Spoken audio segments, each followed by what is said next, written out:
Well, it's that time of year again, and it never fails. You're looking forward to that trip down to the garden or foray into the woods, and no sooner do you get in and get started, but you're attacked by deer flies, and the experience is so horrible that you just want to go back to the truck. Well, that's the story for about 3 weeks in July in northern Minnesota, and other places I'm sure. So every year about this time, I try to work on my deer fly trap / repellent / solution. And this year, I think I've come up with the best prototype ever. But before I show you what I'm going to do, it's important that I tell you why I'm doing what I'm going to do. If you think about your experiences with deer flies, they're always hovering around your head, and they're biting you on the back of your head and on your neck and tops of your shoulders. And if you look at your dog, where are the deer flies? They're always on the dog's ears. And there's a reason for that. On an animal, the ears are the least furred area, therefore the easiest for the deer fly to actually bite flesh and suck the blood. So that's why they always target the ears on an animal, and that's why they hover around you, because they think you're a deer or an animal in the woods, and they're looking for your ears. So they do make a commercial deer fly patch, and it works okay. In fact, you can see right now, it's working. The problem with this is, they tend to get on the back of your neck, and they still get in the back of your head. They get in between your hat loop, and they can and it's not a perfect system. Now, a couple of years ago, I read that deer flies prefer the color blue. And over the last couple of years that I've experimented with this, I believe it to be true. But don't take my word for it. Let's do a little test so you can make the decision yourself. So I've tried many different prototypes, but this is the one that I like the best. Over the years, I've put patches of tape sticking up off of my hat. I've tried to use cardboard cutouts. They've just never lasted. And this year, we're going with the heavy-duty model. We're going with a wire frame. So what I've done, I have just built a little loop that fits right around my old Amish hat here. And the wires come up, making a set of ears. So what we're going to do today is we're going to test that theory that deer flies prefer the color blue, or whether it's just an old wives' tale.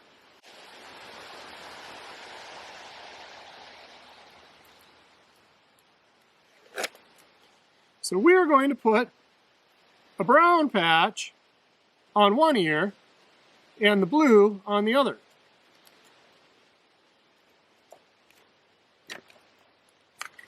Now the commercial patches come with adhesive built on, so if a deer fly lands on it, they will get stuck. Now, what I'm going to use for the blue is a product called Tangle Trap.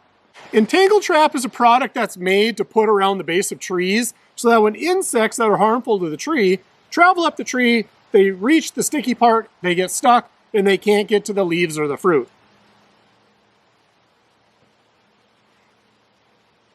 So what we're going to do is we're going to put a little bit of this on our blue duct tape. Do not get this on your hands. Do not get this on your clothes. Consider yourself warned. It lives up to its name.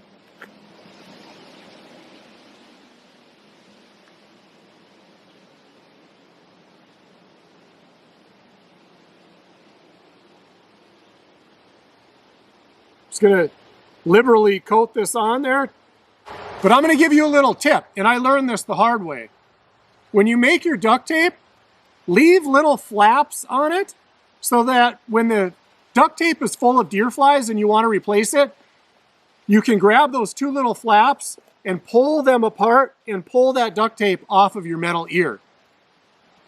I didn't do that the first time, and trying to get that duct tape off with all that sticky solution, it was a nightmare. All right, we've got our goofy looking hat all ready to go. We're going to take a walk down the driveway and see what kind of results we get. Now bear in mind, today is a little bit overcast and it's somewhat windy. So that may reduce the amount of deer flies that are in the area. Usually it's those calm, sunny days when they're absolutely horrible. So I think the wind may keep them down a little bit, but for our test, hopefully there'll be enough out to prove our theory. Let's do this. And into the wild we go. Here we are at the end of the driveway, but And we got to take a stop to look at the flowers. These dark ones are my favorite. Okay, can you see? Do we have any? I'm not going to look till we get back to the picnic table. I'm guessing we're going to have a few, because I can certainly see them buzzing around my head. Now this hat may look awful silly, my old Amish hat, but the nice thing about it is with that elevated profile, it keeps the flies up above my head rather than on the back of my neck. And yes, they're still going to be swarming around my face a little bit, but it does seem to help a lot in reducing the amount on the back of my neck and on my face. And mind you, I'm not wearing any bug spray on my face or neck. I did have some on my arms from earlier, but nothing from my neck up. Ah! I just put my arm in the thing. All right, well, let's see how we did. Oh, we got a few, huh? There's a couple on the hat that got full of glue and fell off the tape. So there's 3 there. Now let's see how our trap did. All right, let's take a look and see how we did. Now I'm not going to count those 3 that are on the hat because maybe they were on the brown and fell off. I don't think so though, because you can see they're full of glue. So on the back side, I've got 4 deer flies. And there's 1 on the table and the 3, okay, the 1 on the table is from the hat, so there's 3. And on the front, nothing. Nothing on the brown. On the back, nothing on the brown. Clearly, they prefer blue. That's not an old wives' tale. So with this little contraption, we're accomplishing 4 different things. Number 1, it's removable from my hat, which means if you get into your truck, you do not want to be accidentally forget to take your hat off and have this hit the roof of your truck and have it become stuck permanently to the headliner of your truck. Trust me, I learned that the hard way. So A, you can remove it from your hat when you don't want to use it. Number 2 is it creates a moving object that the deer flies key in on, and just like an animal moving through the woods, that's their dinner bill. Number 3, we've got blue. Blue seems to be the preferred color. Number 4, we have the shape of ears.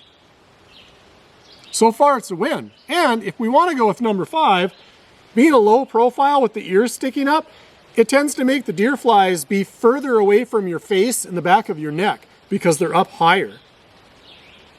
I think that this year's prototype is my best yet. So we're going to go ahead and put some blue duct tape on this one and probably go pick some berries in the woods. Don't forget to make your tabs on your duct tape or you'll never get them off your ears. Well, you might get them off, but your fingers are going to be full of Tangle trap and it's going to be a horrible experience for you.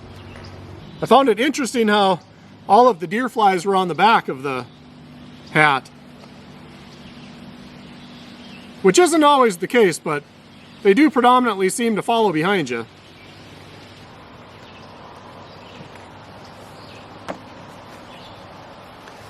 All right, let's go see if the blueberries are ripe.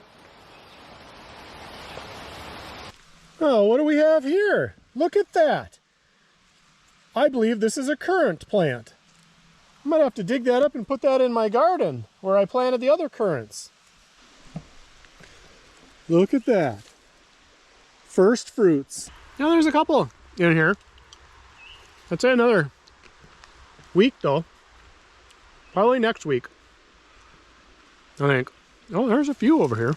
Now I'm really curious about these. I think we'll take a little snippet for some identification purposes. So on my last video, I was planting blueberries in my garden, and somebody, I think it was Scott, said, why don't you take some of that sphagnum moss and put that in your blueberry bed just to act as like a nice acidic mulch. And I think that was a really good idea, and I think I'm going to do exactly that. Neat little tamarack tree. For those who've never seen a tamarack tree, it's the only conifer that loses its needles in the wintertime. So these will turn a gold in color, and then all the needles will drop, and then they'll reappear in the spring. It's usually indicative of wet areas, which makes sense since we're in an area that's normally fairly wet. Got a couple in here. Well, they've got a little ways to go before they're completely ripe. A little green spot on it still. You know, I actually feel like this area is getting wetter over the last couple years. I don't remember seeing this Labrador tea previously. Should have tried to put the well in here, apparently. You know, normally I can't get back here because it's too wet in the summer. So this is kind of nice. If you watch my previous videos, this is part of the area where we tapped some maple trees this spring. In fact, there's a maple tree right in front of us. Probably have to mark that one, huh? Maybe I'll mark it, not an oak. Ooh, look at this patch. Nice blueberry patch here. Lots of berries on this plant. Lots of berries here. Gonna be a good year for berries. Well, thanks for the idea, Scott. That was a good one with the moss. Hopefully that'll help keep the soil a little moister around the plant. Clearly I need some more, but I had my hands full with the camera. So here's one of the currant plants that I planted earlier. And here's the sample that I found in the woods. And I tell you what, that leaf sure looks like a currant leaf to me, but let's go look it up in the book. I had to go to town this morning, and when I came back, it started raining a little bit, and they were talking maybe potentially severe thunderstorms this afternoon. So I've been kind of putzing around inside the cabin, working on some shelves and some different things, and just cleaning up and whatnot, organizing, that kind of stuff. And now it's getting really nice, but I'm just getting ready to have some lunch. But I figured it's about 1:30, and I figured I probably should eat lunch pretty soon. But while I've been waiting for the grill to heat up and kind of sterilize, I was looking at the garlic and the tomatoes and stuff, and I see that my garlic has scapes now, so we're going to want to cut those.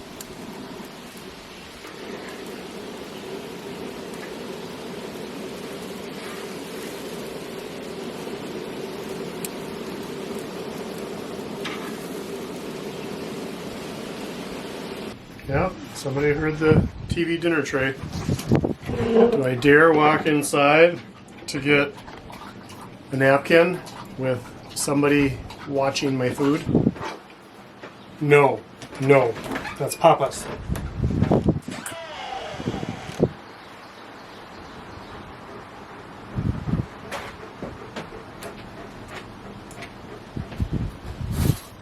Yeah, so after I posted my last video, somebody asked me what the make of that portable ceiling fan is, and I started to respond and to say, oh, I don't remember. I'll just wait till I get back and take a look on the fan itself and see if the make is on there. And it's not, so unfortunately I don't know what the make is, and I've had it for several months, so I don't have the box anymore, unfortunately. So I don't know.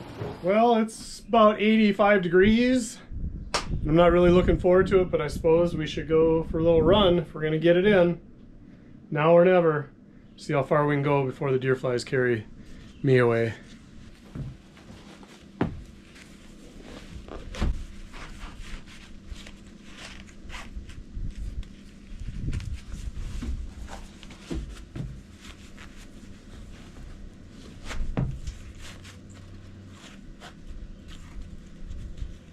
Well, lucky for you guys, I'm not going to carry the camera with. It's going to be hot enough the way it is, and enough with the deer flies, so you get to sit this one out. We'll catch you in a bit. Got 6.5 miles in the books. It's pretty warm out today, but it wasn't too bad on the trails in the woods.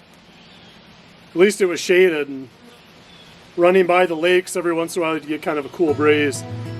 Deer flies in some spots, oh my lord.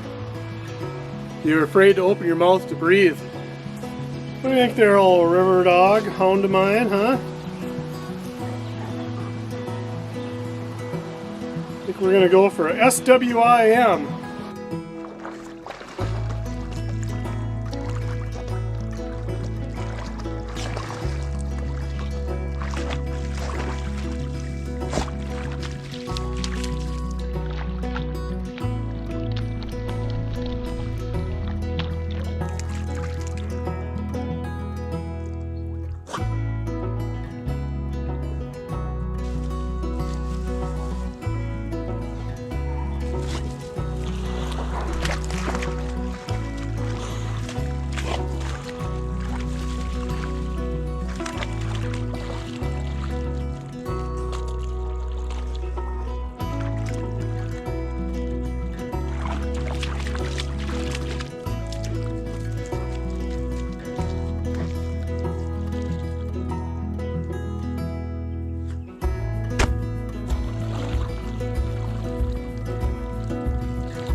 Good morning.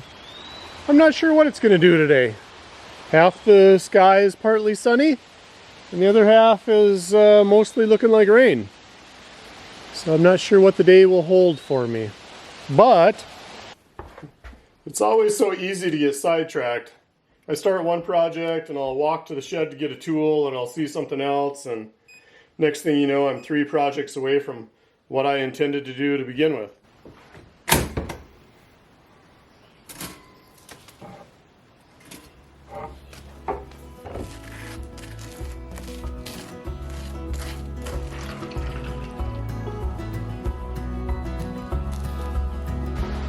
I feel like I've made some decent progress on this wood pile.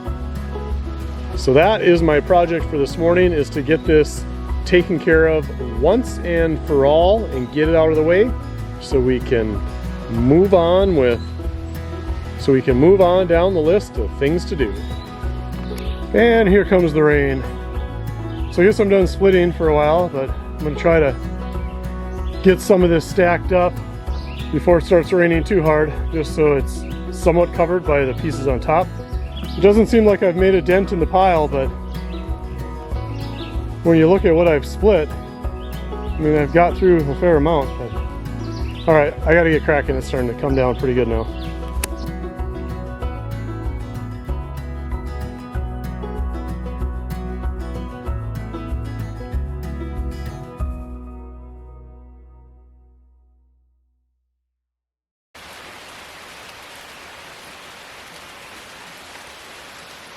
Well, I'll use this as the after picture.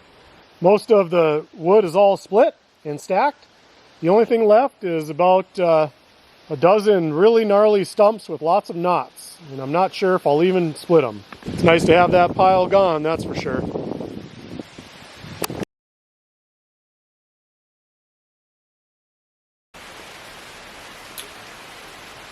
Well, what do you do on a rainy day? Well, you read and you learn. And maybe edit some video from the past week. But I'm taking a look at one of my favorite books, and I have a lot of favorite books, but when I was young I used to you know what, hang on, I'm gonna show you, I'm on a train of thought here. I'm gonna show you a couple of my favorite books, so hang on. So when I was a young man in the mid-1980s, you know, before the days of internet and cable TV, when we had 3 TV stations, I used to do a lot of reading. And one of the things I would dream about as I was laying on the living room floor, paging through books, was running off into the woods and living off the land, you know, Robinson Crusoe style, or Jeremiah Johnson, you know, something like that. And a couple of the books that probably spurred some of that dreaming was, back in the day they had a book put out by Reader's Digest at the time, and it was called Back to Basics. And it was all about homesteading and living off the land and being self-sufficient. And it covered a myriad of skills and projects and everything you'd really want to know for starting your own homestead, or at least becoming self-sufficient. Now, this is just a copy of the book. I still have the original. It's a treasured book in my collection. But this is the working copy, of course. And you can see it's a little dog-eared, but... So this was one of my favorites. And the other one was Country Living by Carla Emery. And Carla Emery was just some gal in the 70s, late 60s, 70s, I think. And she started, she lived out in the country and she started collecting information from neighbors on homestead skills. And she put it into a book. And everything from canning to raising goats and chickens and making cheese and milk and recipes and you name it, it was in this book. And just like the Back to the Basics ones, this is a copy and I keep the original in my collection, not for use, just because it's so special to me. Well, probably about 10 years ago, as I came across this book, Country Wisdom and Know-How. Everything you need to know to live off the land. Well, I'm not sure that's true, but there's a lot of information in this book, and as you can see, it's rather large. But the interesting thing about this book was, back in the 70s, during the Back to the Land movement, the publisher would create little informational bulletins about homesteading skills, and eventually they became so popular that they put them all in one book. And so this is similar to the other ones where it's everything from, you know, making root cellars and poultry and pruning fruit trees and garden stuff and recipes and how to work with stone, and I mean, you name it, it's in this book. So these are three of my favorite books, and I'll put a link down below, so if you want to check them out and find a good resource for skills that you may use at your homestead or at your remote cabin or at your farm or wherever you may be. You know, the best thing about books, and I know the younger generation, they wonder, well, why do you buy books? You can just look it up online and you don't have to look through this huge book to find the one piece of information that you want. Well, number one, there's the aesthetic value of it. Like, there's something about flipping through the page and seeing the entire context in one space instead of scrolling. There's just something about holding it in your hands and perusing a plethora of topics that you might not even know you're interested in until you flip to the page and you start reading and you're like, oh my gosh, that's so cool. Well, how do you know if you don't know? And if you don't know something, if you've never been exposed to something, how do you look it up? How do you even know that it exists to go look it up and search it out on the internet? I'm always going to be a book guy. There's just something about it you can't pass up. And what if everything does fall apart? And what if we don't have access to the internet? What if we don't have cell phone coverage? What if something happens that changes our lives and we don't have the ability to just flip open a phone and scroll to a certain topic to research it? It goes back to having books, having print. They can't take this away. You know, if the grid goes down, I still have this. You know, I mentioned earlier in the video about how this time of year, I have no internet access here at my cabin. I cannot make a phone call, I cannot send a text, I cannot read your comments, so if you're wondering why I'm not responding, it's because I can't access them. You know, the limited cell phone coverage that's available in my area, when people come into the area for their summer cabins and the lakes and vacations, there's not enough cell coverage to go around, and I must be far enough out where I'm one of the first people to get dropped. So if I want to learn something, if I want to know how to master a skill, if I want to research a topic, I need a book. I'll get off of my soapbox now, but you know, I guess there's worse things than sitting in the patio, listening to the rainfall as we sit and visit about old-fashioned traditional skills and learning how to do something that you've never been taught, you know. Just in about a month, we're headed to Alaska. So I've got a few things that I need to do to prepare for that. So unfortunately, it's time to head back to the real world once again. But no worries. We will be back here at the tiny cabin very soon.